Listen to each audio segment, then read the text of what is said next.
Hello, welcome back to my channel. હું છું ઉન્નતિ. મારી ડાયરી મારી વાતોમાં આપનું સ્વાગત છે. ફરી લઈને આવી છું એક નવી રચના. આજની રચના મતલબી માનવી પર છે કે માનવી કેટલો મતલબી છે, કેટલો સ્વાર્થી છે, એની પર આ રચના કરી છે. તો શરૂ કરું છું આજની રચના. માનવી છે મતલબી, મતલબ મળે જો કંઈ. માનવી છે મતલબી, મતલબ મળે જો કંઈ. કામ ન પડે કોઈનું તો વાંકોય ન વળે કંઈ. તો વાંકોય ન વળે કંઈ. ને માફી પણ ત્યારે જ માંગે જોઈતું હોય કંઈ. માફી પણ ત્યારે જ માંગે ને જોઈતું હોય કંઈ. ને માફ પણ ત્યારે કરે, માફ પણ ત્યારે કરે કે થતું હોય સારું કંઈ. ને માફ પણ ત્યારે કરે કે થતું હોય સારું કંઈ. ને દાન પણ ત્યારે દે વધ્યું હોય કંઈ. દાન પણ ત્યારે દે કે વધ્યું હોય કંઈ. ને આશીર્વાદ આપતા પણ વિચારતો હશે કંઈ. આશીર્વાદ આપતા પણ વિચારતો હશે કંઈ. ને ઈશ્વરને ભજવાનું પણ કારણ જોઈએ કંઈ. ઈશ્વરને પણ ભજવાનું કારણ જોઈએ કંઈ. ને ભજ્યા પછી એ માંગતા ધરાતો હશે કંઈ. ભજ્યા પછી પણ માંગતા એ ધરાતો હશે કંઈ. ને હે ઈશ્વર તને પણ સ્વાર્થથી ભજે છે. હે ઈશ્વર તને પણ સ્વાર્થથી ભજે છે. તને પણ ત્યારે ભજે છે જ્યારે વિપત્તિ પડે છે. તને પણ ત્યારે ભજે છે જ્યારે વિપત્તિ પડે છે. માનવી છે મતલબનો, મતલબ મળે જો કંઈ. કામ ન પડે કોઈનું તો વાંકોય ન વળે કંઈ. તો વાંકોય ન વળે કંઈ. આશા રાખું છું કે તમને આજની રચના ગમી હશે. આજની રચના મતલબી માનવી પર, એટલે માનવી પગે લાગે તો પણ એવું વિચારે કે મને આશીર્વાદ મળશે. કોઈક સ્વાર્થ વગેરે કશું ક્યારેય કરતો નથી. એની પર આ વાત કરવામાં આવી છે કે માફી પણ માંગે કે ચલો ફરીવાર એની જોડે સંબંધ રાખીને સારું થશે. અને માફ પણ ત્યારે જ કરે કે એને કંઈ સારું દેખાતું હોય.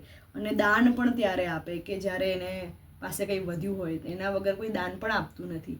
અને આશીર્વાદ પણ આપતી વખતે કંઈક તો વિચારતો હશે. એ ભાવ આની અંદર લખ્યો છે. અને ઈશ્વરને પણ એને ભજવાનું કંઈક કારણ જોઈએ કે કયા કારણથી ઈશ્વરને ભજવું.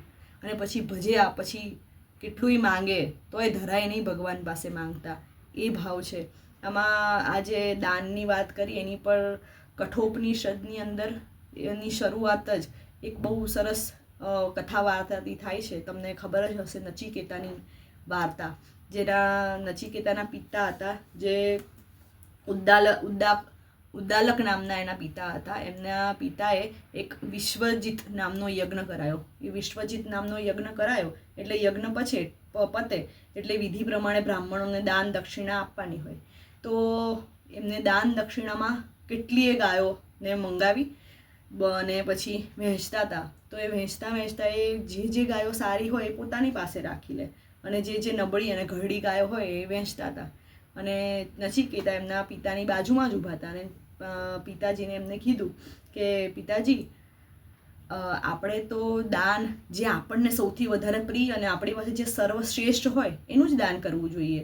તો તમે બધી નબળી ગાયો અને ઘરડી ગાયોનું દાન કેમ કરો છો? તો પિતાજીને અહંકારને ઠેસ પહોંચી અને એમને થયું કે આ નાનો બાળક મને શીખવાડે છે. નચિકેતા ઉંમરથી તો નાના જ હતા પણ સમજણથી એ ઘણા મોટા હતા. અને આવું કહેતા જ નચિકેતાના પિતાને અહંકારને ઠેસ પહોંચી. એટલે નચિકેતાએ ફરી વિનમ્રતાથી કીધું કે તમને સૌથી પ્રિય તો હું છું. તમે આ બધું મારી માટે જ રાખો છો. તમને સૌથી પ્રિય હું છું. તમે મને કોને દાનમાં આપશો?